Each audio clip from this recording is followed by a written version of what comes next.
ನಿಮ್ಮ ಹಳೆಯ ಚಿನ್ನದ ಒಡವೆನ ಅಧಿಕ ಬೆಲೆಗೆ ಮಾರಬೇಕೆ? ಆಟಿಕಾಗೆ ಕಾಲ್ ಮಾಡಿ 8880 Attica gold company. DK Shivakumar versus HDK ನಡುವೆ ತಾರಕಕ್ಕೇರಿದಂತ ಬಿಡದಿ ಗುದ್ದಾಟ. ದಳಪತಿಗಳ ವಿರುದ್ಧ ಬಂಡೆ ನೇರ ವಾಗ್ದಾಳಿ ನಡೆಸಿದ್ದಾರೆ. ಸಿಎಂ ಮಾತಿಗೆ ಎಚ್ಡಿ ಕುಮಾರಸ್ವಾಮಿ ಅವರು ಕೂಡ ಕೌಂಟರ್ ಅಟ್ಯಾಕ್ ಮಾಡಿದ್ದಾರೆ.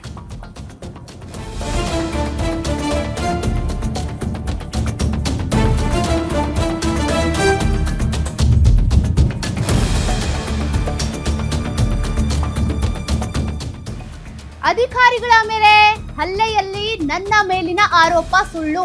ನಾನು ಚಿತಾವಣೆ ಮಾಡಿದ್ದೇನೆ ಅಂತೇಳಿ ಆರೋಪ ಮಾಡಿದ್ದಾರೆ. ಅದೆಲ್ಲವೂ ಕೂಡ ಸುಳ್ಳು.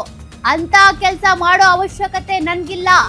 ನಾನು ಚಿತಾವಣೆ ಮಾಡಿದ್ದೇನೆ ಅನ್ನೋದಾದ್ರೆ ನನ್ ಮೇಲೆ ಕೇಸ್ ಹಾಕ್ಲಿ. ನನ್ ಮೇಲೆ ಕೇಸ್ ಹಾಕಿ ನನ್ನನ್ನೇ A1 ಮಾಡ್ಲಿ ಬೇಕಿದ್ರೆ. ಅಮಾಯಕ ರೈತರ ಮೇಲೆ ಕೇಸ್ ಹಾಕ್ಸಿದ್ದಾರೆ. ಟೌನ್ಶಿಪ್ ಮಾಡೋಕೆ ರೈತರ ಫಲವತ್ತಾದ ಭೂಮಿನೇ ಬೇಕಾ? ಸರ್ಕಾರದ ವಿರುದ್ಧ ಎಚ್ಡಿ ಕುಮಾರಸ್ವಾಮಿ ಕಿಡಿ. ಎಚ್ಡಿ ಕುಮಾರಸ್ವಾಮಿ ಅವರು ಕೂಡ ಈಗ ಸರ್ಕಾರದ ವಿರುದ್ಧ ಡಿಕೆ ಶಿವಕುಮಾರ್ ವಿರುದ್ಧ ವಾಗ್ದಾಳಿ ನಡೆಸಿದ್ದಾರೆ. ನಾನು ಸಿಎಂ ಆಗಿರೋದು ಪಾಪ ಕೆಲವರಿಗೆ ತಡ್ಕೊಳಕ್ ಸಾಧ್ಯನೇ ಆಗ್ತಾ ಇಲ್ಲ, ನಿದ್ರೆ ಬರ್ತಾ ಇಲ್ಲ. ಈ ರಾಜ್ಯದ ಅಭಿವೃದ್ಧಿ ಜನ ತೋರಿಸಿರಂತ ಪ್ರೀತಿ ಸಹಿಸಕ್ ಆಗ್ತಾ ಇಲ್ಲ.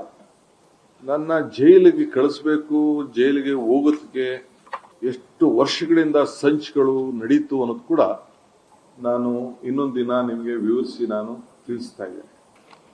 ಈಗೂ ಕೂಡ ಮಾಧ್ಯಮದಲ್ಲಿ ನಾನು ನೋಡ್ತಾ ಇದ್ದೆ, ಇವತ್ತು DKC ಜೈಲಿಗೆ ಹೋಗುವ ದಿನ ಬಂದೇ ಬರ್ತದೆ ಅಂತ ಹೇಳಿ ನಮ್ಮ ಕುಮಾರಣ್ಣವರು, HDK ಅಂದ್ರೆ ಕುಮಾರಣ್ಣವರು ಅವರು ಹೇಳಿದ್ದಾರೆ. ನಾನು ಸ್ವಾಗತ ಮಾಡ್ತೇನೆ. ನಿಮ್ಮ ಆಸೆಗೆ ಒಳ್ಳೇದಾಗಲಿ.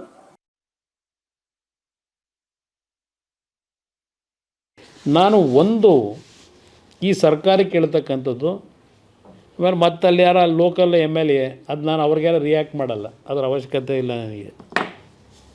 ಏಕೆಂದರೆ ಅವ್ರು ಬಂದಿರೋದೇ ಪೊಲೀಸ್ ಇಟ್ಕೊಂಡು ಜೀವನದಲ್ಲಿ. ನನ್ನ ಜೊತೆಲಿದ್ದಾಗಲೂ ದಿನಬಲಿ ಪೊಲೀಸ್ ಕೇಸಲ್ಲೇ ಇರೋರು, ಯಾವಾಗಲೂ ಪೊಲೀಸ್ ಸ್ಟೇಷನಲ್ಲೇ ಇರ್ತಿದ್ದು ಮನುಷ್ಯ. ಅವ್ರ ಬಗ್ಗೆ ನಾನು ಉತ್ತರ ಕೊಡೋಕ್ಕೆ ಹೋಗೋದಿಲ್ಲ, ಅದರ ಅವಶ್ಯಕತೆಯೂ ಇಲ್ಲ. ನಾನೇನೋ ಚಿತಾವಣೆ ಮಾಡಿಸ್ಬಿಟ್ಟು ಪಾಪ ಅವ್ರಿಗೆಲ್ಲ ಜೈಲಿಗೆ ಹೋಗಿ ಮಾಡಿಬಿಟ್ಟಿದ್ದೀನಿ ಅಂತ ಏನು ಹೇಳ್ಕೊಂಡವ್ರೆ, ನಾನು ಅದಕ್ಕೆ ಉತ್ತರ ಕೊಡೋ ಅವಶ್ಯಕತೆ ಇಲ್ಲ. ನಾವು ನಮ್ಮ ಕಾರ್ಯವೇ ಅದಲ್ಲ. ಯಾರಿಗಾದರೂ ತೊಂದರೆ ಆದಾಗ ತೊಂದರೆನ ಸರಿಪಡಿಸಿ ಒಂದು ಒಳ್ಳೆ ರೀತಿಯಲ್ಲಿ ಆ ಒಂದು ಸಮಸ್ಯೆಗಳನ್ನ ಬಗೆಹರಿಸ್ತಕ್ಕಂಥ ನೇಚರಲ್ಲಿ ಬಂದಿರೋರು ನಾವು. ಪ್ರತಿನಿತ್ಯ ಪೊಲೀಸ್ ಸ್ಟೇಷನ್ಗೆ ಫೋನ್ ಮಾಡಿ ಅವನ ಮೇಲೆ ಕೇಸ್ ಹಾಕು, ಇವನ ಮೇಲೆ ಕೇಸ್ ಹಾಕು, ಈ ಸಿಸ್ಟಮಲ್ಲಿ ನಾವು ಬಂದವರಲ್ಲ.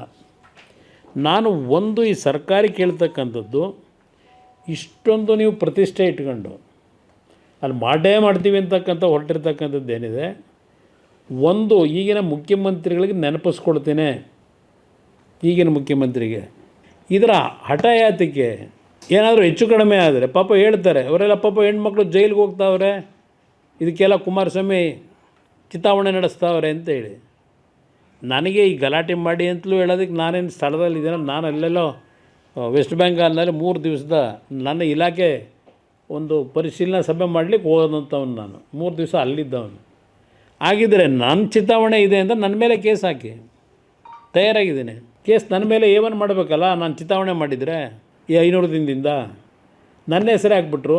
ಹಾಕ್ಸ್ಬೇಕಾಗಿತ್ತು ನನ್ನದೇ ಹೆಸರನ್ನ. ಪಾಪ ಅಮಾಯಕರನ್ನ ಹಾಕೊಂಡವ್ರಲ್ಲ ಹೆಸರನ್ನ. ಈ ಸರ್ಕಾರಕ್ಕೆ ಒಂದು ಎಚ್ಚರಿಕೆ ಕೊಡ್ತೇನೆ, ಈ ರೀತಿಯ ನಿಮ್ಮ ಬಂಡತನ ಇದೆಯಲ್ಲ, ಇಡೀ ರಾಜ್ಯದಲ್ಲಿ ಜನ ನೋಡ್ತಾ ಇದ್ದಾರೆ ಸೂಕ್ಷ್ಮವಾಗಿ. ಇಷ್ಟೆಲ್ಲ ವಿರೋಧಗಳಿದ್ದರು, ಅಂಥ ಒಂದು ಫಲವತ್ತಾದಂಥ ಕೃಷಿ ಭೂಮಿಗಳನ್ನು ಇವತ್ತು ಭೂಸ್ವಾಧೀನದ ಹೆಸರಿನಲ್ಲಿ ಟೌನ್ಶಿಪ್ ಮಾಡ್ತೀವಿ ಅಂತ ಹೇಳಿ, ಯಾವ ಟೌನ್ಶಿಪ್ ಮಾಡ್ತೀರಪ್ಪ ನೀವು? 50% ದುಡ್ಡಂತೆ, 50% ಸೈಟ್ ಅಂತೆ. ಯಾತಿಗೆ ಬೇಕಿದು? ಏನು ಸಾಧನೆ ಮಾಡ್ತೀರಿ? ದುಡ್ಡು ಹೊಡೆಯಕ್ಕೆ ಬೇಕಾದಷ್ಟು ಮಾರ್ಗ ಅವೆ. ಅಲ್ಲಿ ದುಡ್ಡು ಹೊಡೆಯಕ್ಕೆ ರೈತರ ಭೂಮಿನೇ ಬೇಕಾ?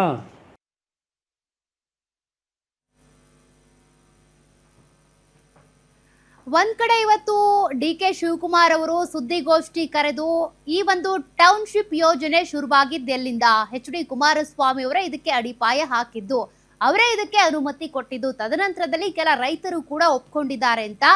ರೈತರ ದಾಖಲೆಗಳನ್ನ ಯಾರು ಒಪ್ಕೊಂಡಿದ್ರು ಅದೆಲ್ಲವನ್ನು ಕೂಡ ಲಿಸ್ಟ್ ಔಟ್ ಮಾಡಿದ್ರು. ಜೊತೆಗೆ ಎಚ್ಡಿ ಕುಮಾರಸ್ವಾಮಿ ಅವರ ವಿರುದ್ಧ ಸಾಕಷ್ಟು ಆರೋಪಗಳನ್ನು ಮಾಡಿದ್ರು. ಇದಕ್ಕೆ ಸಂಬಂಧಪಟ್ಟಂತೆ ಇವತ್ತು HD ಕುಮಾರಸ್ವಾಮಿ ಅವರು ಕೂಡ ರಿಯಾಕ್ಟ್ ಮಾಡಿದ್ದು ಅವರು ಕೂಡ ಸರ್ಕಾರದ ವಿರುದ್ಧ ವಾಗ್ದಾಳಿ ನಡೆಸಿದ್ದಾರೆ.